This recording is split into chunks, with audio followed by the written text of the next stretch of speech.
welcome to another edition of 4-H Focus, and today I am joined by the Dolan family. Hi, you guys, how are you? Doing well. Good. If you could please introduce yourself, tell me your name, and how long you've been involved with 4-H. I'll start. I'm Sally Dolan. I'm Naomi and Elena's mother. I was a 10-year 4-H member, and we have now been involved on the parent side of things for 8 years, 9 years. I'm Naomi Dolan, and this is my 9th year in 4-H. So I'm Alana Dolan, and this is my 5th year. Okay. Sure. 5th or 6th. 6th year. It's 6th Naomi's 9th. All right. And which club are you involved with or are you members of? The Snyder Kickapoo Incorporated in Vermilion County. Okay. Thank you. And also, I know Naomi and Elena, you guys are also very involved with the Vermilion County 4-H Federation and also 4-H teen teachers as well, right? Yes. Okay. And Sally, were you part of the same club or were you a different club? I actually grew up in Wabash County, Illinois, so down in Mount Carmel. And so I was a member of the 4-H High Flyers was the name of my club. My club was much, much bigger. There were 30 to 40 members in my club, but it was strictly a livestock club. And so they are strictly general projects. So it's a much different experience with them than it was when I was in 4-H. Yeah, I bet it is. Well, and especially when it comes to showing time, you know, yeah, getting a project ready, your livestock is going to be a little bit more intensive than if it's something else. Well, I don't know. Naomi tends to take a lot of projects and waits until a little too close to the due date.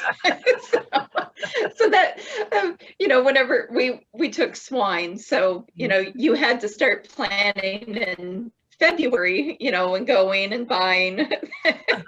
Yeah. So we couldn't wait until the last minute. Right.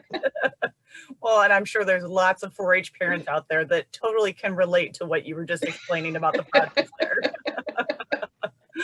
Oh, so you showed swine. Naomi and Elena, what projects do you take?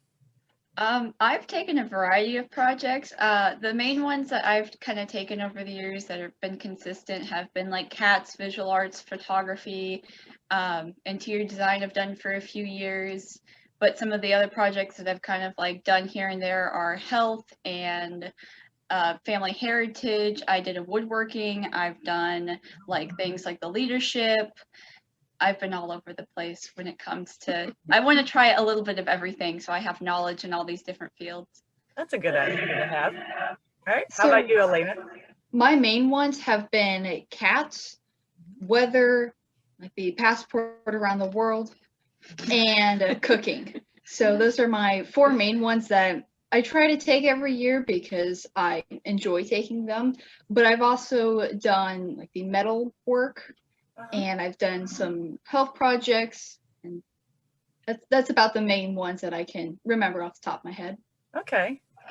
Yeah, both of you have definitely taken a wide variety of projects. You can kind of get a full experience of it all and then start to focus on which ones, you know, you really get into and really enjoy. Yeah. Could each of you share with me, well, actually, Sally, let me ask you, how do you think 4-H has changed? Or do you think it's changed, like from the time that you were a 4-H member to now seeing your daughters go through it? When I was in 4-H, I had no idea that all these opportunities existed. If they existed, I don't know. I was, like I said, I was strictly livestock. So that was pretty much the only thing we did with 4-H. We went to the meetings, but I didn't get nearly involved as they have. So I don't know if it's a thing that it's changed that much, or if it's just that there's a lot more opportunities. But I've definitely been a big proponent on them getting involved with everything. So. Yeah, lots of opportunities, definitely. Like we mentioned, the 4-H teen teachers being involved with Federation, and you girls have it's a pretty active, Vermilion County is a pretty active 4-H Federation also. I know with different things that you have done, Can you mention some of the things that the Federation's been busy with? So in the past, we've done a lot with, we've tried to do like community service projects for the entire county. That's been stuff the Federation's done. The Federation's also very involved with planning stuff for the fair. And then we also do some more smaller county events. So just last, I think Friday, we hosted a holiday party that we created, and we did that for the entire unit. Okay, and that was virtual, right, through Zoom? Yes. Okay, nice. For somebody that doesn't know at 4-H Federation, can you kind of explain what that is? So I've only been in it for like, this is my first year, but from what I've experienced, it is kind of, it's a club that takes in other clubs. So it's like it's not like a hierarchy, but you've got like the lower clubs and you've got the Federation that kind of like, it helps all the other clubs and it helps put on much bigger projects. Okay, yeah, more county-wide instead of just the more localized. Yeah, county-wide. And it is for traditionally our high school members is Yes. what Federation is geared towards. So last question that I have for you, if each of you could share how you think 4-H has benefited you. Even being in it for only 8 or 5 years, 6 years, surely you can, come up with something that you think that 4-H has helped you with so far. But Sally, we could start with you. For me, it's been a way for us to connect as a family.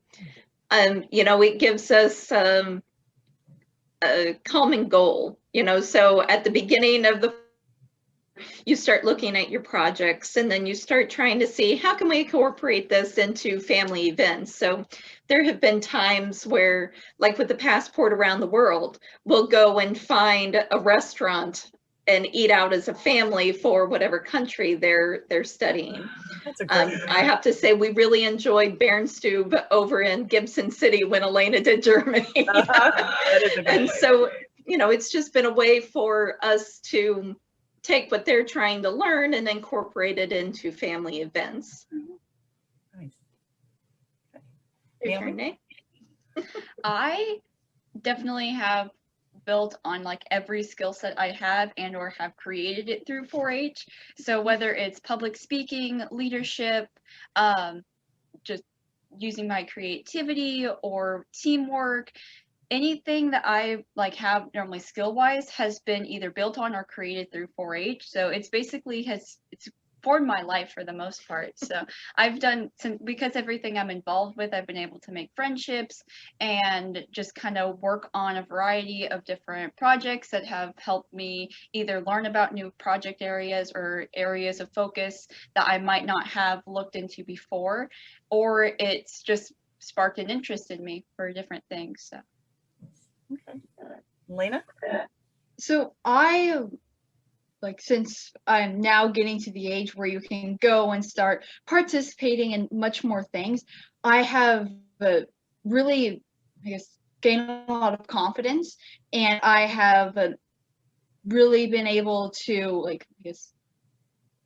mature, and it's something that's really helped me because going to different conferences and speaking to other people and doing that and just being able to also build creativity because I'm not the most creative whenever it comes to stuff. So it is something that has really helped me more on the personal side. Okay. Great. I appreciate you, all three of you, for sharing your 4-H stories with me today and taking the time to do this interview. And thank you, Sally, Naomi, and Elena very much, and with our Vermilion County 4-H. Well, thank you.